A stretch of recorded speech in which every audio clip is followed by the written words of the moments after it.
Welcome to the Explainer. Today we are diving into a really sobering analysis that imagines a scenario just a couple of years into the future. Picture this.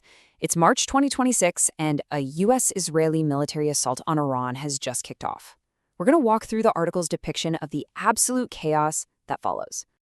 So the whole analysis really hinges on this one massive, and I should say speculative event, a coordinated military strike on Iran by the US and Israel. The source article argues that a conflict like this, well, it wouldn't stay neat and tidy. It would immediately spiral, pulling the entire region right into its vortex.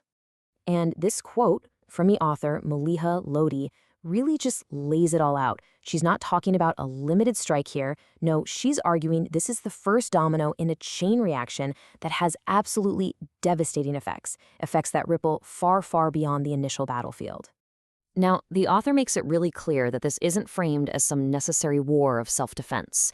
Instead, she calls it a gambit, a really risky move that kind of echoes past U.S. interventions. You know the ones, interventions that were supposed to remake the region, but, well, ended in total disaster.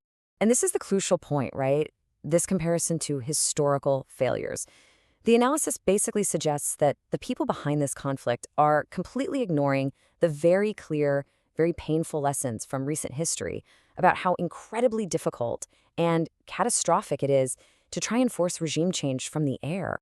So how in the world was a war like this even justified? Well, the article digs deep into the official reasons that were given for the attack, and it argues that they were inconsistent, they kept shifting, and, ultimately they were just a smokescreen. So on one hand, you have the official public justifications, a mix of reasons we've all heard before.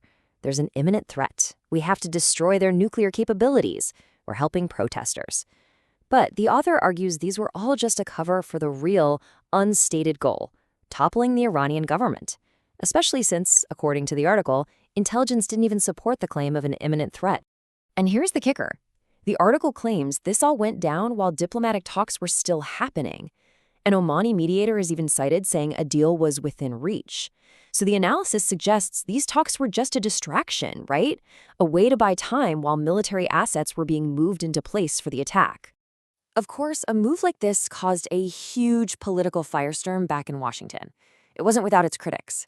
The author points out that key figures, like Senator Bernie Sanders, immediately challenged the war's legality, basically arguing it was unconstitutional because Congress had been completely sidelined in the decision. Okay, so this brings us to the next absolutely crucial part of the story, Iran's response. According to this article, the US and Israel just fundamentally miscalculated how Iran would fight back. They were left completely unprepared for the scope and the intensity of the counterattack. And what's so interesting here is that the strategy wasn't a simple tit-for-tat military retaliation. Not at all. Iran's response was asymmetric, which means using its strengths against its opponent's weaknesses, with a heavy, heavy focus on creating unbearable economic pain. So the author breaks down Iran's counteroffensive into these key objectives. And you can see it wasn't just about hitting back. It was this calculated strategy designed to cripple the economies of allied Gulf states, to drain their supplies of advanced weaponry, and ultimately to fracture the whole coalition by making the war just too darn expensive to continue.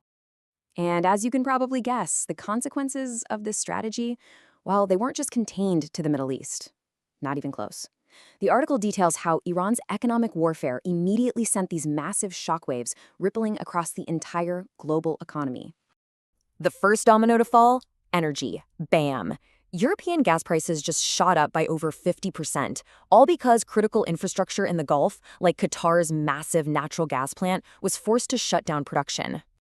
And then came this, a complete shutdown of one of the world's most critical energy arteries. The article states that oil flow through the Strait of Hormuz. I mean, this is a vital choke point. It just dropped to zero. Nothing getting through. So you put all that together, and what do you get? Total chaos. Complete and profound uncertainty.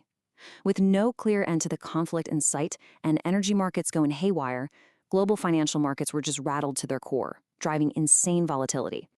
And this quote from Qatar's energy minister, someone right in the heart of the crisis, it really drives the author's point home.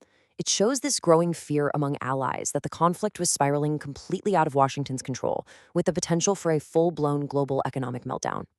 So, where does this whole escalating crisis lead? Well, according to this analysis, it doesn't lead to a quick victory or any kind of clean resolution.